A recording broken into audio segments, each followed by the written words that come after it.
We're gonna talk a little bit about the experience you've had because you've had a crazy life, man. It's good life. You've had a crazy life. But the first thing I want to touch on is something that because you came into, as you say, your family weren't into music. Your family weren't in the music industry. I got no you didn't know any yeah. DJs before you kind of got into it. So you built all of this on your own.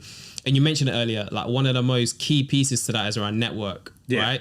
And before you kind of talk about your point of view on that, I want to just give my perspective on you, right? So we met what, about 10 years ago? 10 years ago at Nike. Like 10 years ago, right? I think my first day, I had to report to you in Victoria. Maybe. Yeah. It's for their Fuel Band launch. Yeah, exactly. Yeah, I remember that. So we met 10 years ago. You were DJing at Nike and I was working there at the time.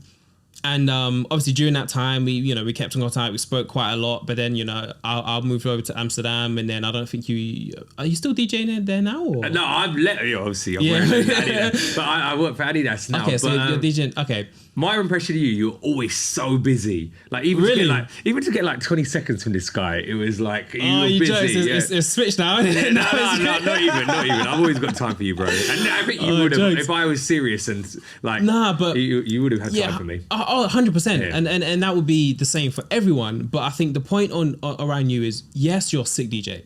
100%. You have the talent. You're a sick DJ. No one can deny that. But what I remembered about you wasn't what you were doing on the decks, was you as a person. And I think the point I'm making here is within the creative industry where network is so important, and there is a lot of people that don't do the best things. Like, you're one of the nicest guys I know. And like, because of that, you've built up such a sick network, which we'll talk about. But like, how intentional is that for you to network with people? Or is it just a case of just being a good guy, and the network comes? Like, what's your point of view on that? Do you know what? Nothing I do, or everything I do is genuine. It's like relationships are built organically. I'm not looking at someone and thinking, oh, he's the manager. Maybe I'll be extra nice to him. I'll treat the manager the same way as the person that's cleaning this shop. And that's what stood out in Nike Town. That's what stood out. Yeah, 100%, man. Like the same way you speak to, for me, I don't believe in hierarchy anyway, but the same way you speak to someone walking on the shop floor is the same way you speak to like the director or other people from head office that used to come in. You generally spoke to everyone exactly the same way. Yeah, and I'd be cheeky to like the shop floor staff, and the same with the management, but in a fun way. Yeah. But also though, like in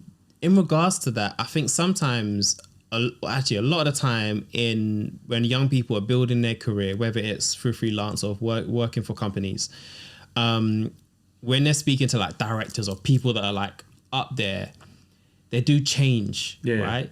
And like the people you're talking to know, they can sense that. Like they can sense it's not genuine. And when you come to them just genuinely your 100% self, that's when you're actually able to have a more authentic connection with them. For sure. And you're there for a reason. Like, never feel like you're an imposter. Like, there's a thing called imposter syndrome, and I suffer from it. I think everyone does. But if you're in a room and you're being invited there, or you work there in that room, like, you're there for a reason. You are there because you've already proven a point, and you're there to add something. So never feel like you shouldn't be in that place. Like, be yourself and just do your best. But then on that though, on networking, because I spoke to quite a few people about this. I think actually Asma's behind the camera. I think I spoke to Asma about this as well. Yeah, shout out to Asma. Shout out to Asma behind the camera. Some people are good at it. It's a skill. Networking is a skill, right? Some people are really good at it. Some people, just might be a little bit more socially introverted. Introverted than others. So like, what advice do you have for people that might be a little bit more introverted? Do you know what? In the creative industry, there are a lot of people that are introverted because they didn't sign up to be, like, if you're an artist, I didn't sign up to network. I signed up to create art. Yeah. I didn't sign up to, if you're a musician, I came to create great music. I didn't came here to do press and interviews. Do you know what I mean? I guess it's just practice and trying to put yourself out of the comfort zone. You gain a lot of growth when you're outside of that comfort zone. Yeah, and I think it is a skill. Yeah. And I personally went through it. So if I speak to someone now, like in a social situation, no one would ever really feel like I'm introverted. But I am. You were always good, man, I think. Yeah. But that's the point. So even then, this is what, 10 years ago, right? Yeah. I don't know if you would have thought I was an introvert. Nah, you were wicked. I'm an introvert.